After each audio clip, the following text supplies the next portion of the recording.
parts of it we talked was part of it just the sexual reproduction, children, right?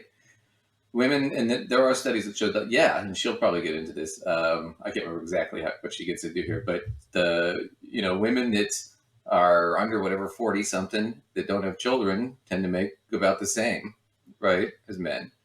Well, see, there you go, ladies. Just never have children and never be older than 40, and you're golden. Come on, get the fuck out of town. It's just so. Let's see what choices women make that are debilitating them.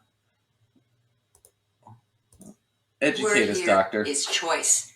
The small wage gap that does exist has nothing to do with paying women less, let alone with sexism. It has to do with differences in individual career choices that men and women make. In 2009, the U.S. Department of Labor released a paper that examined more than 50 peer-reviewed studies and concluded that the oft-cited 23-cent wage gap may be almost entirely the result of individual choices being made by both male and female workers. Well, let's look at some of those choices. Georgetown University compiled a list of the 5 best-paying college majors and the percentage of men and women majoring in those fields. Number 1 best-paying major, petroleum engineering, 87% male. Number 2, pharmaceutical sciences, 48% male. 3, mathematics and computer science, 67% male. 4, aerospace engineering, 88% male.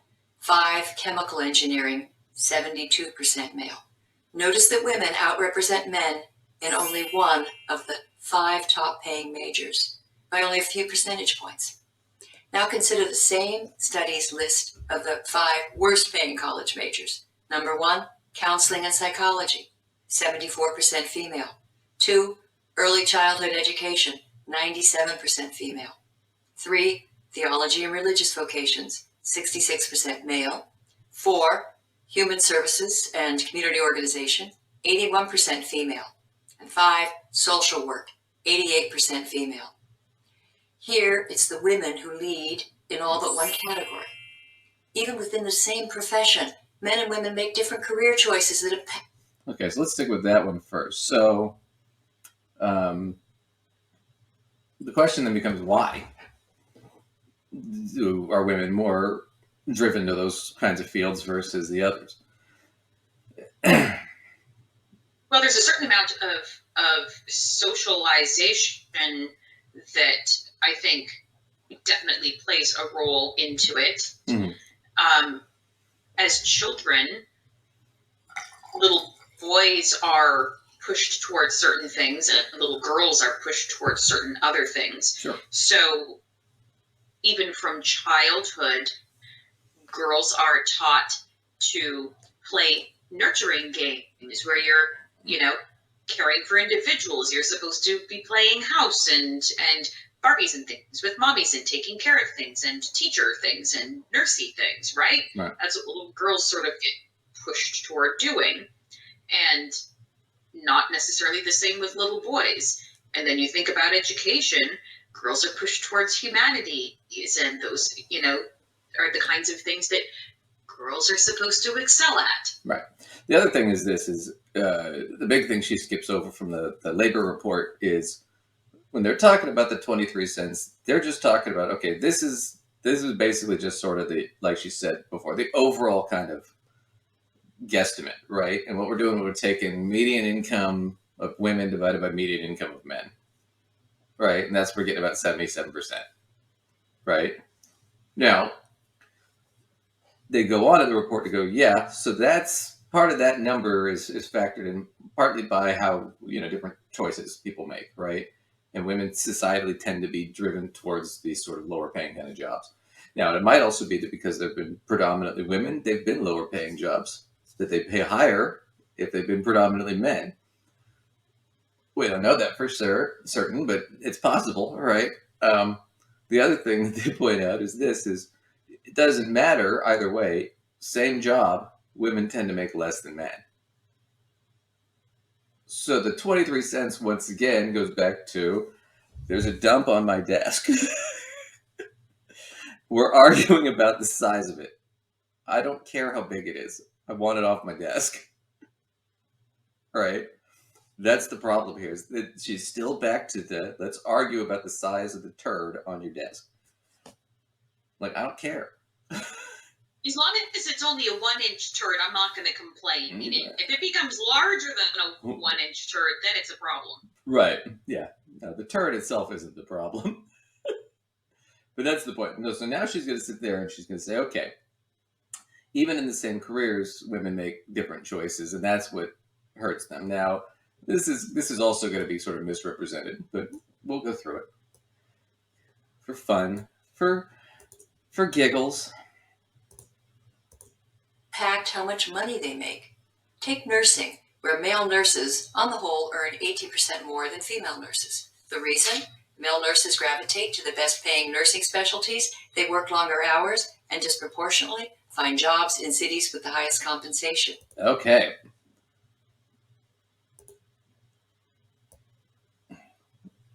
So once again, male nurses make 18% more. So why is that? Okay, she's saying, okay, well, they tend to have more specialized positions, right?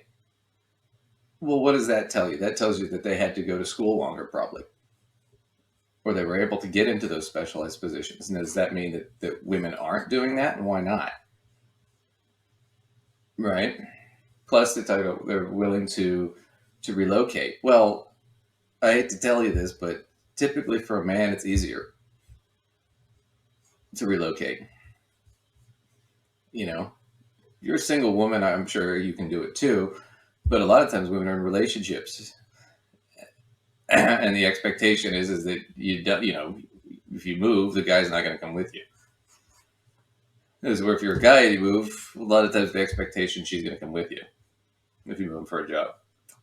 Especially too if you're a woman and you're a nurse and you have kids, you can't just up and relocate. It's a lot harder, right?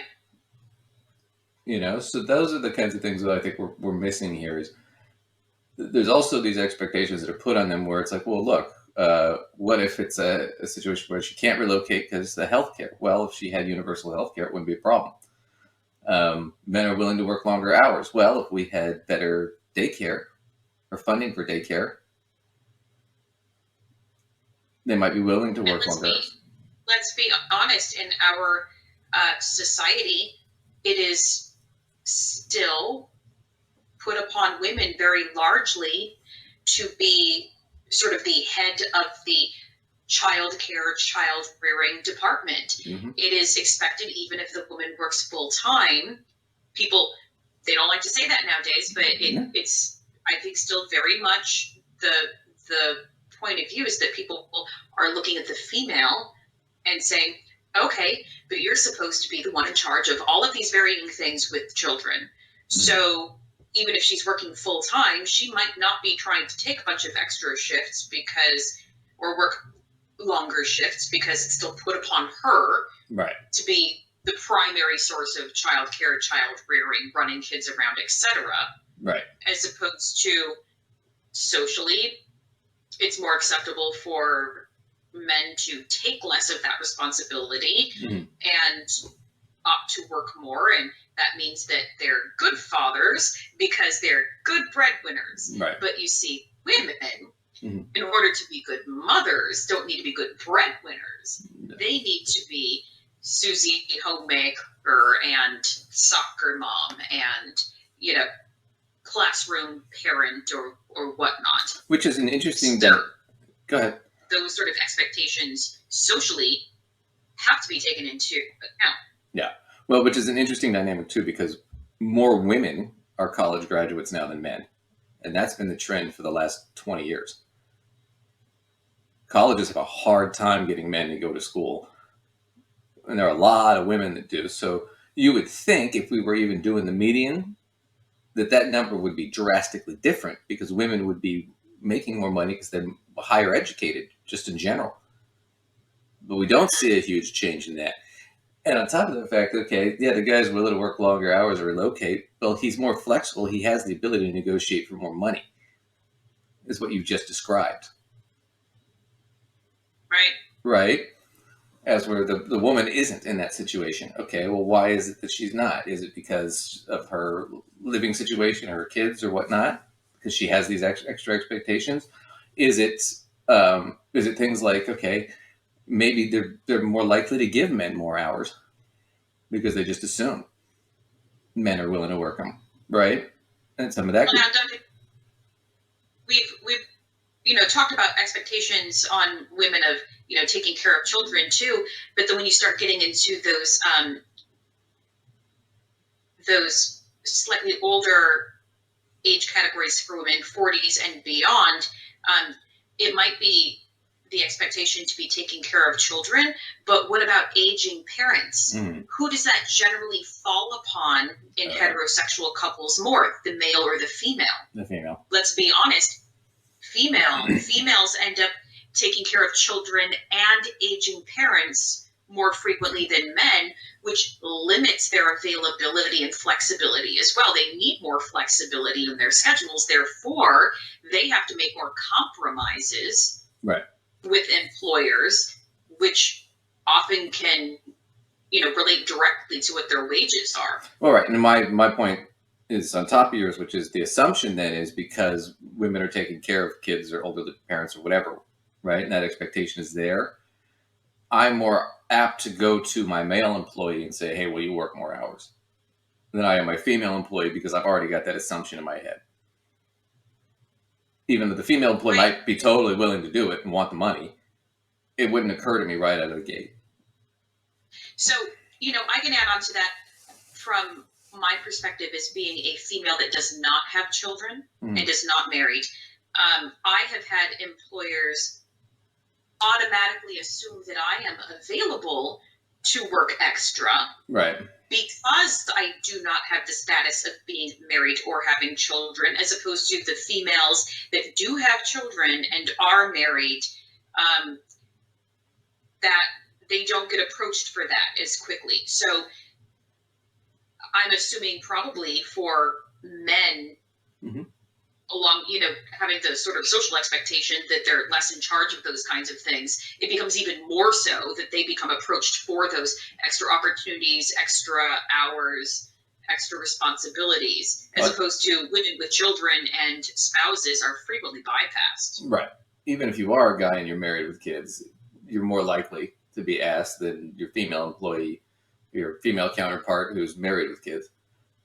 You guys could be otherwise identical situations, but they're more apt to go to the guy first. The other thing about it is, and this is just true, is she skips right over, is even all things being equal, male nurses make more per hour, make more per year in salary than a female nurse is doing the same job. That's the bigger issue. So it always comes back to that initial joke, which is why I played at the beginning, which is there's a dump on your desk. Why are we arguing about how big it is? Right. I remember the job that I had before going into education. I found out, they say you're not supposed to talk about your wages. That's because they don't want to get caught red-handed. That's right. Basically. Well, we did talk about our wages, and I found out that there was a man that was doing the exact same job as me. He had been there less time, had zero experience going in. I came in with 5 years of experience, do the math there, and we did the exact same thing. Right. I actually had the higher level of education than he did, and guess who made more? Him. He did. Yep. Yeah, that's how that works. All right. Well, let's see what else she has. But man, I still love it. There's no gender wage gap, and she keeps telling us there's a gender wage gap. Nurses make 18% more if they're male. Now here's how one expert on nursing compensation, Professor Linda Aiken of the University of Pennsylvania, sums up the data. Career choices and educational differences explain most, if not all, the gender gap in nursing. The Department of Labor paper concluded that once these differences are accounted for across all professions, the unexplained wage gap is somewhere between 4.8 and 7%, almost identical to the 6.6 percentage gap found by the AAUW. But why is there any gap at all? No one knows for sure, as both the AAUW and the Labor Department concede. There are so many variables that drive wages that no single study can cover them all. Few wage gap studies control for variables such as dangerous work environment. Men are vastly overrepresented, for example, on oil rigs. And here's another variable. Men are more willing and able to work long hours without advance notice. According to Harvard economist Claudia Golden, even if two lawyers have the same education, same specialty, and work the same number of hours, firms pay more to someone who is willing to always be on call and ready to be in the office when the firm needs them, as opposed to wanting a more regular schedule. This isn't sexism. It's just common sense. With more realistic... Well, but that's the problem. So this idea that, okay, there are a lot of variables. We can't account for what exactly is causing all of it, right? In every field, right? What we can say for fairly certain is the one thing we know that's consistent is there is a social issue where there's different expectations on men and women. That's social within society. Now, if you're a proponent of those, then that's fine. But the thing about it is that is what's driving the gap here. Okay? So now we know that there's a gap. Okay? We can argue about what exactly causes it up and down and sideways, but that's a lot of what it is it's social issues, right? Well, just because I don't know exactly what the causes of the problem doesn't mean we can't pass, I don't know, Equal Pay Act or something, or what was the Ledbetter Act, right? Right. So now, when Lacey, as you told earlier, finds out that the guy is making more money than her, she can go complain and sue the employer.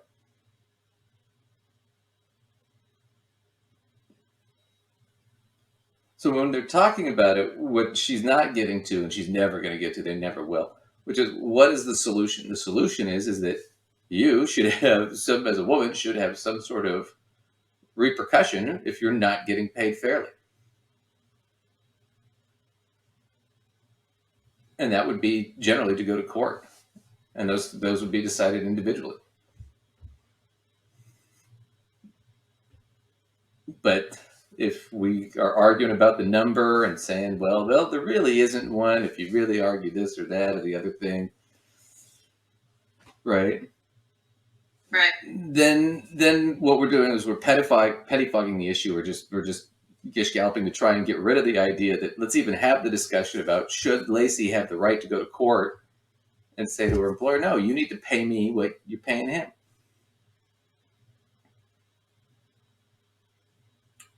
Right. And the thing about it is corporations don't really want that, because if Lacey does it, you better believe that fucking everybody else at that company is going to start doing it too.